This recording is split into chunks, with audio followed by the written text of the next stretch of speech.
July 7 చరిత్రలో ఈ రోజు 1999వ సంవత్సరం జూలై 7న కార్గిల్ యుద్ధంలో భారత సైన్యానికి చెందిన సైనికుడు కెప్టెన్ విక్రమ్ బాత్రా వీరమరణం పొందారు. కాగ్రా జిల్లాలోని పాలంపూర్లోని ఘగ్గర్ గ్రామంలో సెప్టెంబర్ 14, 1977న జన్మించిన కెప్టెన్ విక్రమ్ బాత్రా తన అలుపెరగని ధైర్యానికి మరణానంతరం పరమవీర చక్ర అవార్డును అందుకున్నారు. కెప్టెన్ విక్రమ్ బాత్రా భారత సైన్యంలో 13 జమ్మూ కాశ్మీర్ రైఫిల్స్లో అధికారి. Vikram Batra Indian military academy నుండి శిక్షణ పొందారు. డిసెంబర్ 1997లో లెఫ్టినెంట్గా నియమితులయ్యారు. అతను మొదట జమ్మూ కాశ్మీర్లోని బారాముల్లా జిల్లాలోని సోపార్లో నియమించబడ్డారు. అక్కడ అనేక ఉగ్రవాద నిరోధక కార్యక్రమాల్లో పాల్గొన్నారు. అదే సమయంలో కార్గిల్ యుద్ధం సంభవించడంతో .4875ని తిరిగి స్వాధీనం చేసుకునే బాధ్యతను స్వీకరించారు. ఆ పోరాటంలో తన తోటి సైనికుణ్ణి రక్షించే ప్రయత్నంలో ఆయన 7 జూలై 1999న అమరుడయ్యారు. నేటికి .4875ని బాత్రా టాప్ అని పిలుస్తారు. అంతకుముందు జూన్ 20, 1999న బాత్రా బృందం .5144 శిఖరాన్ని స్వాధీనం చేసుకుంది. ఈ శిఖరం నుండి బాత్రా రేడియోలో ఒక సందేశం ఇచ్చారు. ఏ దిల్ మాంగే మోర్. ఈ ఆపరేషన్ తర్వాత బాత్రాకు షేర్షా అనే కోడ్ పేరు పెట్టారు.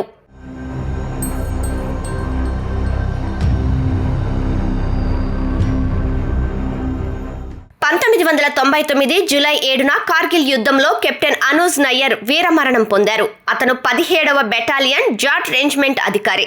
కార్గిల్ యుద్ధ సమయంలో పాకిస్తానీ సైన్యం నుండి .4875ని విడిపించే పనిని అనూజ్ నయ్యర్కి అప్పగించారు.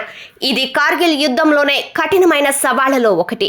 కెప్టెన్ అనూజ్ నయ్యర్ తన దళంతో 3 బంకర్లను స్వాధీనం చేసుకున్నారు. అయితే 4వ బంకర్ అత్యంత కష్టతరమైనది. అతను 4వ బంకర్పై దాడి చేస్తున్నప్పుడు శత్రుదళం రాకెట్ ఢీకొని వీరమరణం పొందారు. తరువాత అతని బృందం .4875ని స్వాధీనం చేసుకుంది. కెప్టెన్ అనూజ్ నయ్యర్ అసమానమైన ధైర్యం ఇంకా నాయకత్వం కారణంగా అతనికి మరణానంతరం మహావీర్ చక్ర లభించింది. అదే సమయంలో అతని త్యాగం తర్వాత ఢిల్లీలోని ఒక పాఠశాలకి రహదారికి అతని పేరు పెట్టారు.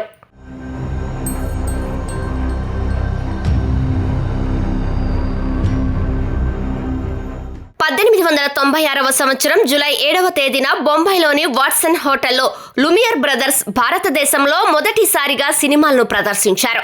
ఈ సంఘటన భారతీయ సినిమా చరిత్రలో ముఖ్యమైన ఘట్టం. ఎందుకంటే ఈ రోజున 6 షార్ట్ ఫిల్మ్స్ ప్రదర్శించబడ్డాయి. వీటిలో entry of cinematographer, arrival of a train, the sea bath, a demolition, leaving the factory ఇంకా ladies and soldiers on wheels చిత్రాలు ఉన్నాయి. టికెట్ ధర ₹1. ఈ ప్రదర్శన ప్రేక్షకులను విపరీతంగా ఆకట్టుకుంది. ఈ ప్రదర్శనలు భారతీయ సినిమాకి పునాది వేశాయి. తర్వాత చలనచిత్రాలు కలకత్తా మరియు మద్రాస్ వంటి ఇతర నగరాల్లో ప్రదర్శింపబడ్డాయి. అగస్ట్ మే లూమియర్ మరియు అతని సోదరుడు లూయిస్ లూమియర్ జూలై 14న ముంబైలోని నావెల్టీ థియేటర్లో 2వ సినిమా ప్రదర్శనను నిర్వహించారు. ఇందులో మొత్తం 24 చిత్రాలు ప్రదర్శింపబడ్డాయి. లూమియర్ బ్రదర్స్ చిత్ర ప్రదర్శన భారతీయ సినిమాకి నాందిగా పరిగణిస్తారు.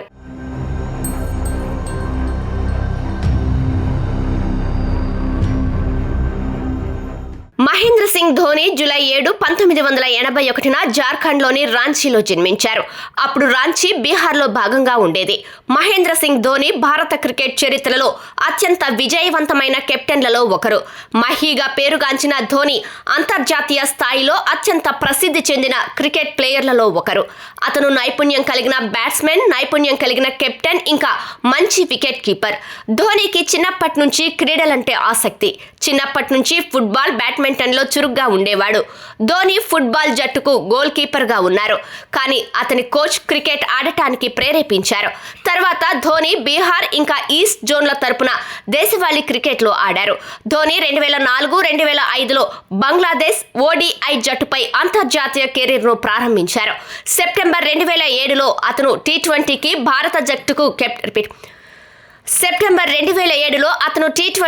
భారత జట్టుకు కెప్టెన్గా ఎంపికయ్యారు. ఆ తర్వాత 2013లో ICC ఛాంపియన్స్ ట్రోఫీని గెలుచుకోవడం ద్వారా అంతర్జాతీయ క్రికెట్లో అన్ని ICC ట్రోఫీలను అందుకున్న ఏకైక కెప్టెన్గా ధోని నిలిచారు. MS ధోనికి పద్మభూషణ్, పద్మశ్రీ, మేజర్ ధ్యాన్ చంద్ ఖేల్ రత్న అవార్డులు లభించాయి. ధోని చెన్నై సూపర్ కింగ్స్కు కెప్టెన్గా కూడా ఉన్నారు. అతని కెప్టెన్సీలో జట్టు అనేక సార్లు IPL టైటిల్ను గెలుచుకుంది.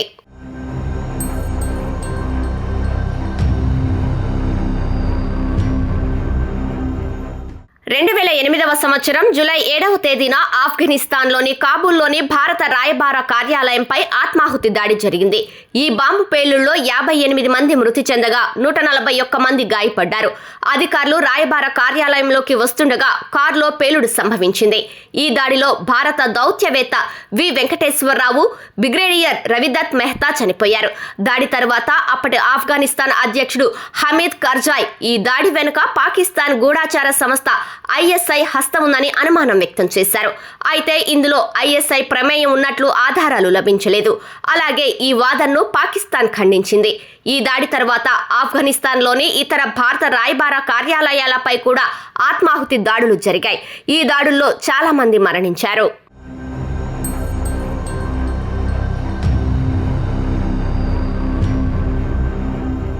1928 జూలై 7వ తేదీన అమెరికాలోని ఓహియోలో మొదటిసారి ముక్కలు చేసిన రొట్టె విక్రయించబడింది. ఇంతకు ముందు మొత్తం రొట్టెను విక్రయించేవారు.